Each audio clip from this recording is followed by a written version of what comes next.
Hello students, आज मैं आपका चैप्टर नंबर 15 खरगोश और हाथी जो है उसको मैं लेकर आया हूँ। तो आइए चैप्टर के अंदर देखते हैं कि क्या लिखा है। एक जंगल में एक सरोवर था। सरोवर के किनारे गीली जमीन थी। वहाँ बहुत से खरगोश रहते थे। खरगोश के बिल जमीन के अंदर थे। वे दिन भर इधर उधर कूदते रहते थे, नरम नरम घास खाते थे, रात को अपने घरों में सो जाते थे। वे सब बहुत प्रसन्न रहते थे। उसी जंगल में कुछ हाथी आ गए। हाथियों के झुंड में कुछ शरारती हाथी थे। वे अपनी सूंड से छोटे छोटे पेड़ तोड़ देते।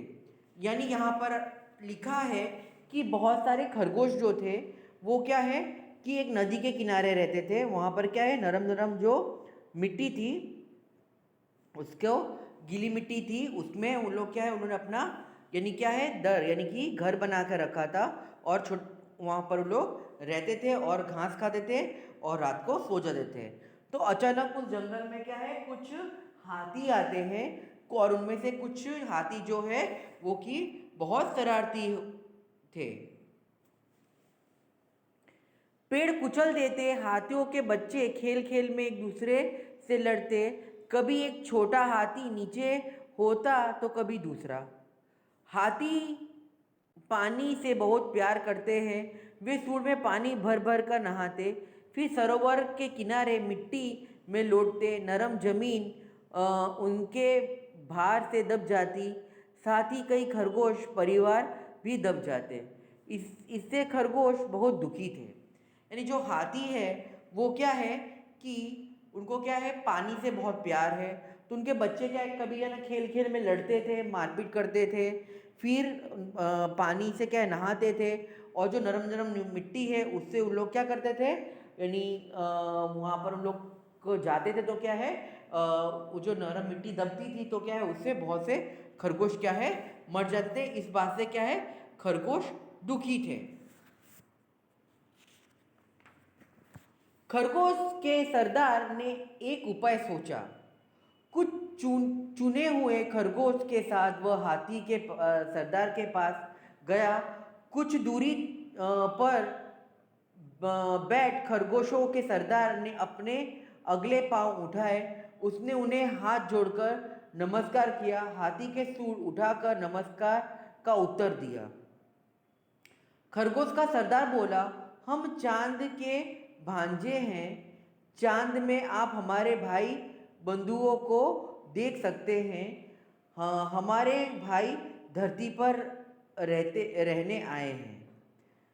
मामा रोज सरोवर में आते हैं उनसे मिलने हमसे मिलने। वे आपसे नाराज है। हाथी बोला, क्या, क्यों नाराज है? हमने क्या किया है? खरगोश बोला, सरोवर की संपत्ति, नरम मिट्टी और सुराख कर हमने अपना घर बनाया है। आपके आने से सुरा सुराख दब गए, जिनसे चंदा मामा के बहुत से भांजे दब गए। इसीलिए वे आपसे बहुत नाराज हैं।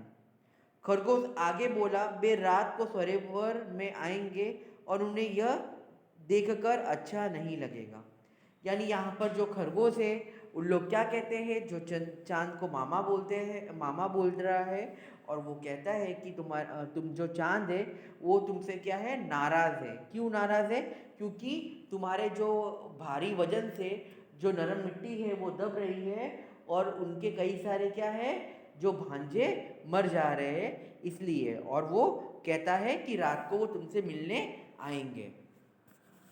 रात हुई, पूर्णमासी का चांद निकला। हवा तेज थी। सरोवर में हल्की हल्की लहरें उठ रही थी। चांद लहरों के साथ साथ ऊपर नीचे हो रहा था। हाथी और खरगोश वहां पहुंच गए। खरगोश बोला, देखिए महाराज, चंदा मामा गुस्से से कांप रहे हैं। आप जल्दी यहाँ से दूर चले जाए। लगता है मामा बहुत नाराज हो रहे हैं। हाथियों के सरदार ने अपने झुंड की तरफ देखा। सभी डर गए थे। सरदार ने अपनी सूंड ऊपर उठाई। सभी हाथियों ने ऐसा ही किया। अब सरदार बोला, चमकते हुए चांद को हमारा नमस्कार। हम अपनी गलती मानते हुए आपसे क्षमा मांगते हैं। आप हमें क्षमा करें। हम सब अभी दूसरे जंगल में चले जाते हैं। अब ऐसा काम नहीं करेंगे जिससे दूसरों को तकलीफ हो। तो यहाँ पर क्या है, जो कौन सी पूर्णमासी की चांद निकला था और हवा तेज बह रही थी, उससे क्या है, चांद जो है वो क्या है, कांप रहा था, यानी कि थरथरा रहा था।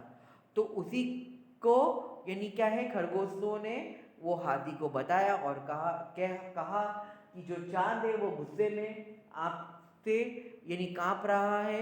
तो यह देखकर हाथी ने चंद्रमा से क्षमा मांगी और कहा कि आज के बाद हम किसी दूसरों को तकलीफ नहीं देंगे और ये जंगल छोड़ के यहाँ से दूसरे जगह चले जाएंगे।